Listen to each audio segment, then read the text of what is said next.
Growing up, they always said as long as there was managed democracy, there'd be those who wanted to destroy it. I guess they were right. Apparently, they're calling this the Second Galactic War.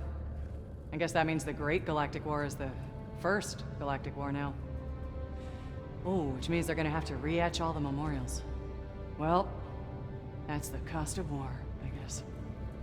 Our ancestors fought for the liberty we have today, and now we're the ones doing the fighting. Kinda makes it proud, doesn't it? It's fish fry night at the chow hall. I don't know what planets they get these fish from, and I don't care. It's all fried, and it's all good. You know, sometimes, as a technician, you gotta realize when something's beyond repair. When it comes to these automatons, there's no fixing them. Only solution is to wipe the slate clean. I remember when I was a kid, they sold stickers in the Freedom catalog that were these little squish bugs. You put them on the bottom of your boot, and it was like you were squashing bugs every time you took a step. Everyone was collecting them, trying to get the rare ones. Man, those things were cool.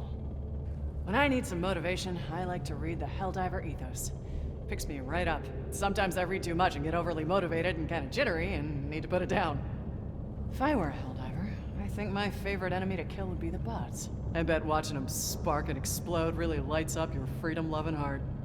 Whenever the war gets me down, I try to remember that at least I'm a free citizen. It's up to me how I serve Super Earth. Can't take that for granted. I earned a few more citizenship points the other day. All it took was reporting some unpatriotic talk I heard in the barracks. Now there's one less dissident, and I get one more doctor's visit every year.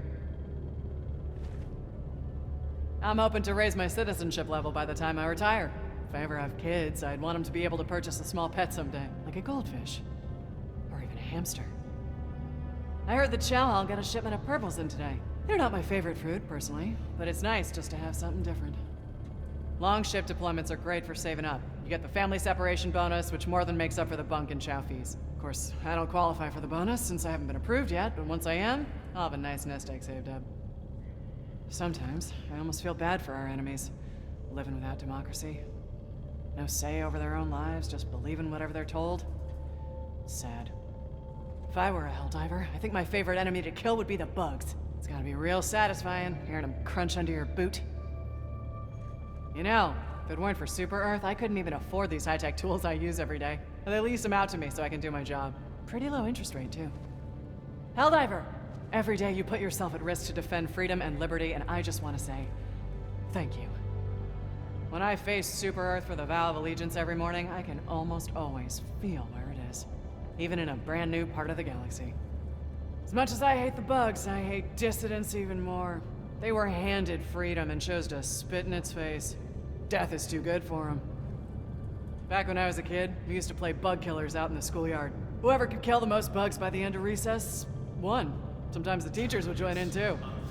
I heard that some dissidents wanted us to select our own candidates instead of using the algorithm. Great idea. Everyone will just become a political expert overnight. Treasonous morons. Nobody back home can believe I get to talk to Helldivers every day. I mean, I don't blame them. All of us had Helldiver posters all over our bedrooms growing up. I still have to pinch myself sometimes. Super Earth really is the best place to live in the entire galaxy, isn't it? Sometimes when I can't sleep, I imagine what it would be like to live there. I don't know how you do it, Helldiver. Facing off against monsters who haven't got a democratic bone in their body. If they even have bones. If I had all the super credits in the galaxy, I'd try to find some way to convince our enemies to embrace freedom. Maybe print 1 trillion pamphlets or build 1 billion interplanetary radio stations. Something to break through whatever propaganda they're feeding them. It's just a pipe dream. I gotta kill them all. Wonder which candidate will be selected for me in this upcoming election. Back when I was a kid, the local loyalty officer would give us sweets for telling him what was going on with the adults around town. Things they were saying, where they were headed, that sort of stuff. Nice to look back and know you were helping keep everyone safe, even if you didn't know it. You ever run into any equipment issues, let me know. I've got your back. Democracy's kind of like these machines I work on. Needs regular maintenance to keep running smoothly. And the bugs are sort of like if bugs got into one of these machines. The only thing to do would be to exterminate them. I just set all the ship's clocks back an hour for freedom savings time. I'm gonna spend my extra hour doing another round of maintenance checks. It's nice, because today I won't have to work overtime to get them done. When I was a kid, I always loved All Heroes Eve. The adults would all dress up as bugs and ring our doorbells, and we'd have to fire 3 shots in the air and say, "No fascism here, insects!" At the end of the night, they'd reenact the Battle of Liberty Peak, and we'd all get cake. before I joined the service, I'd never left my home planet. Now I see a new planet almost every day. Makes me appreciate what a beautiful democracy it'll be once we finish stamping out those fascist bugs. I still remember filling out my very first Democratic Preferences ballot. Whew, what a rush. Flag-forsaken bots. They just won't accept freedom, no matter how hard we give it to them. Hey there, Helldiver. I know you put your neck on the line for regular folks like me every day. It's not much, but I donate 15% of every one of my paychecks to the war fund. It's the least I can do. I can't wait to get home again. It's the little things you miss, you know? Like sitting in candlelight on Heroes Day, chanting with my family and renewing our vows of citizenship together. I heard dissidents set another weapons factory on fire. They didn't take responsibility, of course. Tried to blame it on working conditions. Tell that to the 27 dead patriots and their families.